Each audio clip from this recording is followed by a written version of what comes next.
सीता के साथ भी हुआ। अयोध्या के ही कुछ जयचंदों ने, जो आज भी वो जयचंद अयोध्या में हैं और उनकी वजह से माँ भगवती सीता को भी वनवास जाना पड़ा था। तो ये पूर्व काल से ही चला आया है। अपितु भगवान राजा रामचंद्र थे, राम हैं और राम राजा रहेंगे अनंत काल तक। यहाँ अयोध्या जरूर भारतीय जनता पार्टी जो है सीट हार गई और इसके लिए पूरे देशवासियों में दुख है।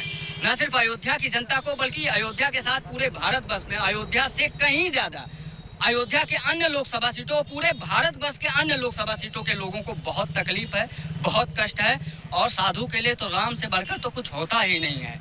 राम सर्वस्व होते हैं। जनता का जो फैसला होता है वो भी तो सबसे ऊपर होता है। बिल्कुल, डेमोक्रेसी लोकतंत्र में जनता जनार्दन होती है और उसी जनार्दन का जनादेश मानकर यह स्वीकार्य किया जाता है। लेकिन फिर भी जिस अयोध्या के विधानसभा में आप खड़े हैं, वहां से भारतीय जनता पार्टी सबसे बड़ी जो है पार्टी बनकर उभरी है और 4000 वोटों से अयोध्या विधानसभा ने उसे जीत दिलाया है।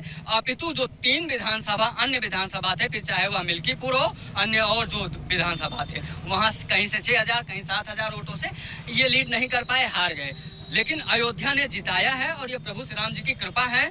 मैं पूरे अयोध्या के जनपद वासियों को, ये सब प्रभु श्री राम के ही स्वरूप हैं, इनको प्रणाम करना चाहिए। और अयोध्या के लिए जो सतत संघर्षरत रहे हमारे राष्ट्रवादी नेता आदरणीय प्रधानमंत्री श्री नरेंद्र मोदी जी से अपील भी है, साधुवाद भी है, धन्यवाद भी है। और हमारे उत्तर प्रदेश के माननीय मोदी जी से भी नम आंखों से और बहुत गमगीन भी हूँ, गला भर आता है ये सोचकर कि अयोध्या भाजपा हार गई।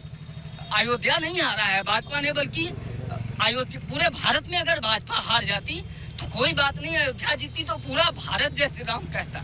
पर आज जो अयोध्या पे उंगली उठ रही है ना, वो अयोध्या हारने की वजह से है। आज लग रहा है कि अयोध्या वासियों ने फिर से वो त्रेता लौटा दिया जब माँ सीता को वनवास कर दिया था, प्रभु श्री राम को 14 वर्ष का वनवास कर दिया था।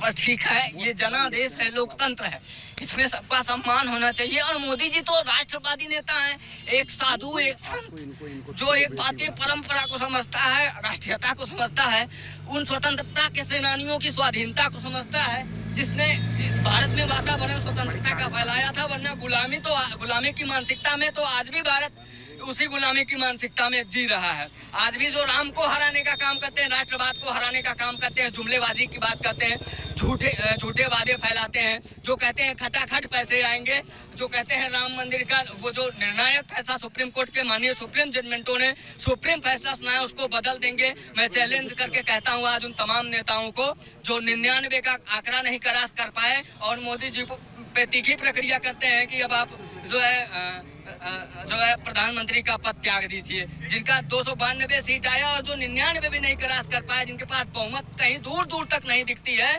जिनको देश ने 10 को पहले नकार दिया, जिनका कोई अस्तित्व और कोई स्तर नहीं रहा, आज वह लोग कह रहे हैं, अंग्रेजन मैम कह रही हैं, उनके सुपुत्र जी कह रहे हैं, जिनका खुद का कोई अता लता पता नहीं है, वो जातीय जनगणना कराने की बात करते हैं। मैं निवेदन करना चाहता हूँ अयोध्या की धरती से, मैं दिवाकराचार्य महाराज, कि आप पहले अपना जातीय सर्टिफिकेट जारी करिए और भारत के जन जन को बताइए कि आप क्या जाति है। जातीय जनगणना हम तब स्वीकार कर लेंगे। आप तमाम लोग जो नेता जातीय जनगणना की जाति की बात की, कहा जा रहा है कि इस चुनाव में अयोध्या जो सीट हारी है भारतीय जनता पार्टी, उसके पीछे कहीं ना कहीं एक कास्ट फैक्टर ने भी काम किया और वो भी एक प्रमुख वजह है। क्या आपको भी लगता है कि जातीय समीकरण की वजह से भी बीजेपी की यहाँ पर हार हुई है? देखिए, जब हमारा प्रत्याशी जर्जर अवस्था में पहुंच जाए तो जो भारतीय जनता पार्टी या किसी भी पार्टी का जो आला कमान है